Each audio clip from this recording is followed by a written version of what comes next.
Hello friends, welcome to Indian study पर आपका स्वागत है। दोस्तों, आज की इस वीडियो में मैं आप लोगों के लिए जीके का टेस्ट लेकर के आया हूं, जो कि आपके आने वाले एग्जाम यूपीएसआई के लिए बेहद इंपॉर्टेंट है। वीडियो को एंड तक जरूर देखिएगा, क्योंकि लास्ट में मैं आपसे क्वेश्चन ही पूछूंगा और उसका आंसर आपको कमेंट बॉक्स में बताना होगा।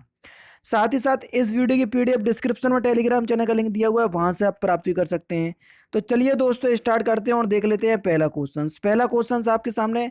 धारा 1 के अध्याय 2 के अनुसार राष्ट्रीय सुरक्षा अधिनियम का विस्तार कहां तक है? जल्दी बताइए। तो ये कहां तक है सर? जम्मू और कश्मीर राज्य को छोड़कर संपूर्ण भारत में। पहला ऑप्शन करेक्ट। हालांकि जम्मू कश्मीर अभी यूटी बन गया है, लेकिन जितने भी ये जो आपके अधिनियम है इनमें अभी चेंजमेंट नहीं हुआ। जैसे ही हो जाएगा तो बता दूंगा। लेकिन अभी अगर आंसर आएगा तो आप यही लगाएंगे, ठीक है। भारतीय दंड संहिता की किस धारा में उद्दीपन के अपराध को परिभाषित किया गया है? तो धारा 383 में। दूसरा ऑप्शन यहाँ पर आपका बिल्कुल करेक्ट। आत्महत्या करने के वेतन के अपराध को किस दंड से दंडित किया जाएगा? तो सही आंसर हो जाएगा 1 वर्ष तक का सादा कारावास या जुर्माना, दोनों। नेक्स्ट क्वेश्चन से आपको कि दहेज हत्या को भारतीय दंड संहिता में कौन सी धारा में परिभाषित किया गया है? तो किस धारा में परिभाषित किया गया है? तो सही आंसर होगा धारा 304 का खा। दूसरा ऑप्शन करेक्ट। सूचना का अधिकार अधिनियम के तहत सूचना का अधिकार पहुंचने योग्य सूचना का अधिकार है, जो कि या जो लोक प्राधिकार द्वारा धारित या नियंत्रित किया जाता है, परंतु इस अधिकार में क्या शामिल नहीं है?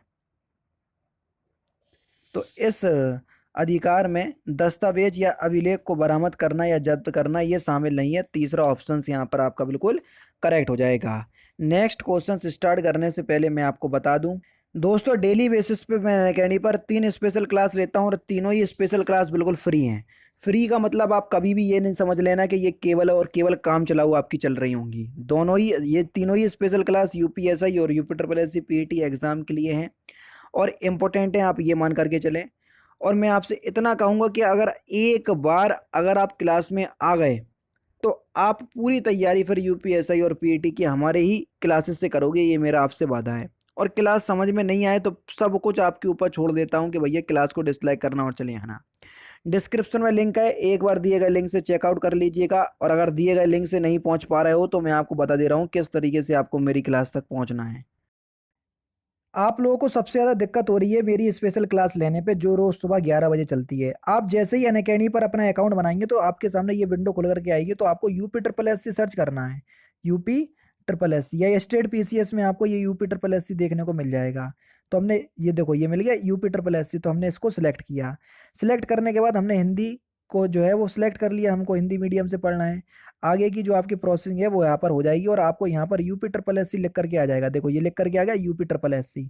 अब UP triple S C category में आपको कुछ नहीं करना, आपको जाना है ये सर्च पे और यहाँ पर आपको मेरा नाम सर्च करना है। मेरा नाम है तारिक सरवर, TARIQ, तारिक सरवर, ये मेरा नाम है। तो देखो मैं आपको वहां पर दिख जाऊंगा, ये दिख गया मैं, ठीक है। यहाँ पर जैसे ही आप करोगे तो आपके सामने इसको आप क्लिक करोगे तो मेरी सारी क्लासेस आपके सामने आ जाएंगी, जो आगामी क्लास होंगी वो भी आ जाएंगी। देखो ये सारी क्लासेस आ गई।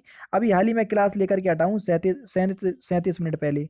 तो आपको मेरी क्लास देखना है, सपोज करो यही वाली क्लास देखना है, तो मैंने क्लिक किया। तो अब क्या करना पड़ेगा सर? आपको क्लास अनलॉक करना पड़ेगी। जैसे ही मैंने आपको क्लास में किया तो अनलॉक कोड आपको मांगा है। तो अनलॉक कोड है आपका इंडियन स्टडी, जो कि हमारे चैनल का नाम है इंडियन स्टडी। कहीं भी कोई भी स्पेस नहीं है ये है। और इसको हमने अनलॉक कर दिया। अब आपके सामने क्लास अनलॉक हो गई।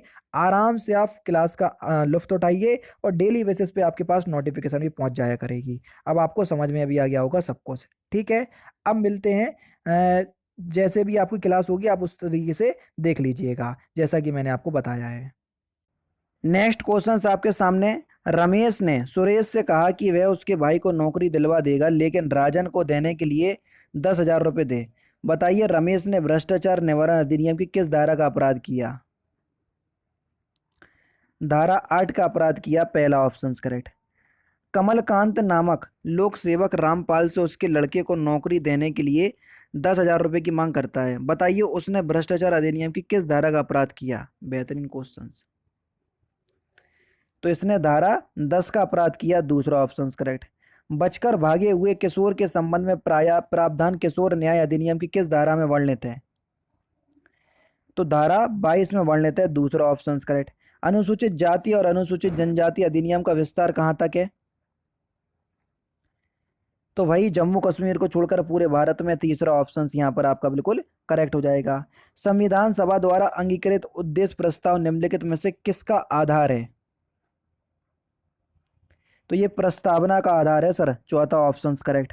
नेक्स्ट क्वेश्चन, निम्नलिखित में से किस वाद्य यंत्र के साथ पंडित रविशंकर का नाम जुड़ा है?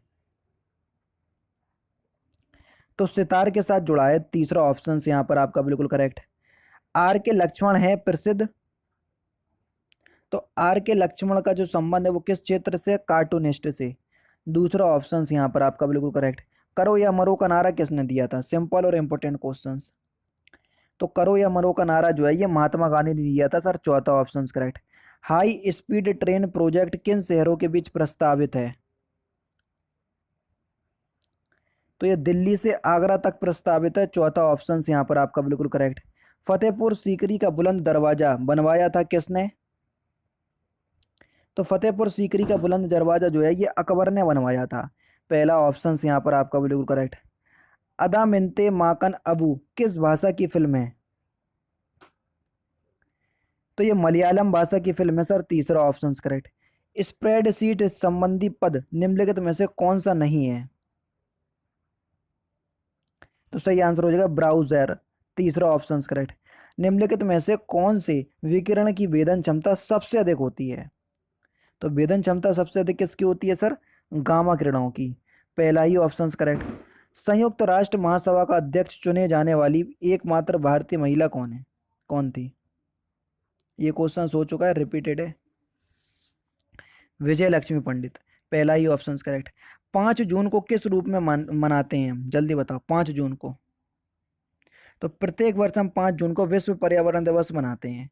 संयुक्त राष्ट्र का पहला महासचिव कौन था? तो संयुक्त राष्ट्र का पहला महासचिव कौन था? तो सही आंसर हो जाएगा सर त्रिगवेली, दूसरा ऑप्शन से यहाँ पर आपका बिल्कुल करेक्ट हो जाएगा। 19वीं शताब्दी में भारतीय हस्तशिल्प उद्योग के पतन का कारण बताया गया था। केवल ब्रिटिश निर्माण उद्योगों में प्रतिस्पर्धा, केवल भारतीय रियासतों का समाप्त हो जाना, या केवल विदेशी शासन की स्थापना? सभी थे भैया, चौथा ऑप्शन से यहाँ पर आपका बिल्कुल करेक्ट। इंग्लैंड में औद्योगिक क्रांति के नए संक्रमण के चरमोत्कर्ष को निरूपित किया, पूंजीवाद से समाजवाद की ओर, तीसरा ऑप्शन करेक्ट। अंतरिक्ष में जाने वाली प्रथम महिला अमेरिकी कौन थी? तो सही आंसर हो जाएगा सर, प्रथम भारतीय अमेरिकी महिला थी डॉक्टर कल्पना चावला, आते में इनकी मृत्यु हो गई थी दुर्भाग्यशाली। पुष्प के निम्नलिखित में से किस भाग द्वारा प्रकाश संश्लेषण किया जा सकता है? तो वह दलपुंज के द्वारा, तीसरा ऑप्शन करेक्ट। वह धातु पहचानिए जो निराविषी प्रकार की है। तो सही आंसर हो जाएगा सर स्वर्ण यानी कि गोल्ड। निम्नलिखित में से किस वृक्ष से निकाली गई औषधि से मलेरिया रोग से छुटकारा पाया जा सकता है? तो सही आंसर हो जाएगा सर सिनकोना वृक्ष, दूसरा ऑप्शन करेक्ट। अर्थशास्त्र में बाजार से क्या अभिप्राय है? तो अर्थशास्त्र में बाजार से अभिप्राय है कि प्रतियोगिता की उपस्थिति, दूसरा ऑप्शन करेक्ट। आर्थिक लगान से क्या आशय है? आर्थिक लगान से आशय है कि भूमि के उपयोग के बदले में किया गया भुगतान, चौथा ऑप्शन करेक्ट। डीएनए की द्विकुंडलीय संरचना की खोज किसने की थी? तो ये सर वॉटसन एवं क्रिक ने की थी, पहला ही ऑप्शन करेक्ट। जल वाष्प में भंडारित ऊष्मा है, तो जल वाष्प में भंडारित ऊष्मा है आपकी गुप्त ऊष्मा, दूसरा ऑप्शन करेक्ट।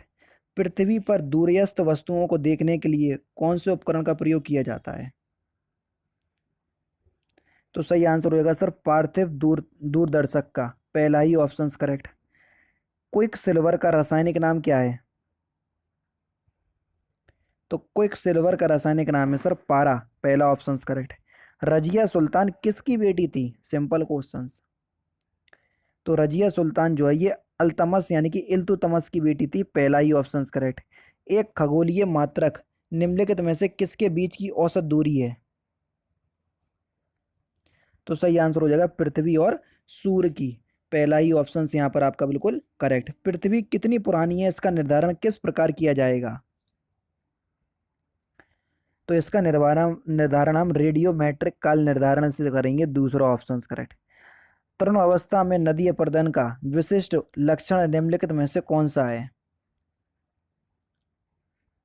तो सही आंसर हो जाएगा आपका महाखड, दूसरा ऑप्शन करेक्ट। और लास्ट क्वेश्चन कि मलिक काफूर जनरल था किसका? बहुत सिंपल क्वेश्चन, पिक्चर अगर आपने देखी है तो तुरंत में बता दोगे, हिंट मैंने दे दी है। तो दोस्तों ये थे आपके 40 जीके के इंपॉर्टेंट क्वेश्चंस जो कि आपके आने वाले एग्जाम यूपीएसआई के लिए बेहद इंपॉर्टेंट हैं। अगर आपको वीडियो पसंद आए तो प्लीज़ दोस्तों वीडियो को लाइक और शेयर जरूर कर दीजिएगा। तो दोस्तों फिलहाल की वीडियो में तो सिर्फ इतना ही। अगर आपको वीडियो पसंद आए तो प्लीज़ दोस्तों वीडियो को लाइक कीजिए, शेयर कीजिए और साथ ही साथ हमारे चैनल को सब्सक्राइब करना ना भूलें, क्योंकि मैं रोजाना इसी तरह के वीडियोस आप लोगों के लिए लाता रहता हूँ। नमस्कार दोस्तों, जय हिंद, जय भारत।